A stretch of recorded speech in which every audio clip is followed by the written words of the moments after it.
Hi, இன்றைக்கி ஒரு சிம்பிளான பிரைட் ஸ்மைல் லுக் தான் பார்க்க போகிறோம். உங்களோட ஸ்கின் டைப் தகுந்த மாதிரி மாய்ஸ்சரைசர் அப்ளை பண்ணிக்கோங்க. ஹிமாலயாவோட மாய்ஸ்சரைசர் அப்ளை பண்ணுறேன். ஜெல் டைப், உங்களுக்கு ட்ரை ஸ்கின் அந்த cream type Dot and Key மாதிரி யூஸ் பண்ணிக்கோங்க. அடுத்தது லிப் சீரம் யூஸ் பண்ணுறேன். அதுக்கப்புறம் சீரம் கோல்டு சீரம் யூஸ் பண்ணுறேன். அதுக்கப்புறம் ப்ரைமர் யூஸ் பண்ணிக்கிறேன். எந்த இடத்துல ஆயில் செக்ரெட் ஆகுதோ அந்த இடத்துல மட்டும் யூஸ் பண்ணுங்கள். அடுத்தது ஆரஞ்சு கரெக்டர் கன்சீல் பண்ணிக்கிறேன். எந்த இடம் பிக்மெண்டேஷனாக இருக்கோ அங்கே மட்டும் கவர் பண்ணிக்கோங்க. ஹைட்ரேஷன் ஃபவுண்டேஷன் யூஸ் பண்ணி நல்லா பிளெண்ட் பண்ணிக்கிறேன். ஹைலைட்டிங் பண்ணிக்கிறேன். என்னோட 2 ஷேடு வந்து கொஞ்சம் ப்ரைட்டாக எடுத்துக்கிறேன். நல்லா பிளெண்ட் பண்ணிக்கோங்க. நெக்ஸ்ட்டு வந்து இன்சைட்டோட லிப்ஸ்டிக் டிண்ட் எடுத்துக்கிறேன். இது வந்து லிக்விட் ப்ளஸ்ஸாக யூஸ் பண்ணிக்கலாம். லிப்புக்கு வந்து ஒரு டிண்ட் மாதிரி ஒரு லிப் பாம் மாதிரி யூஸ் பண்ணிக்கலாம்.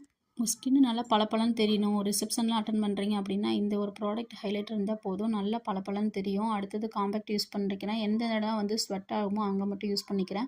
நைக்காவோட ஐஷேடோ பேலட் எடுத்திருக்கேன். நீங்கள் எந்த காஸ்ட்யூம் யூஸ் பண்ணாலும் சரி இந்த ஒரு பேலட்டோட கலர்ஸ் இருந்தால் போதும். நீங்கள் எல்லாத்துக்குமே ஆப்டாக சூட் ஆகும். அடுத்தது காஜல், ஐலைனர், மஸ்காரா எல்லாமே அஃபோர்டபுளான ப்ராடக்ட் யூஸ் பண்ணிக்கிறேன். ஸ்வீட்டியோட லிப் லைனர் யூஸ் பண்ணிட்டு லிப்ஸ்டிக் யூஸ் பண்ணுறேன். ஒரு வெல்வெட் ஸ்மூத் மாதிரி இருக்கும் இந்த லிப்ஸ்டிக். பொட்டு வச்சு இந்த லுக் கம்ப்ளீட் பண்ணிட்டேன். மேக்கப் லாங் லாஸ்டிங்காக இருக்கிறதுக்கு செட்டிங் ஸ்ப்ரே ரொம்ப அஃபோர்டபுளில் ஒரு டிவி ஃபினிஷ் செட்டிங் ஸ்ப்ரே. இந்த ப்ராடக்ட்டோட லிங்க்ல வேணால் கமெண்ட் பண்ணுங்கள். இந்த மாதிரி மோர் தென் வீடியோஸ்க்கு பேஜை ஃபாலோ பண்ணிக்கோங்க.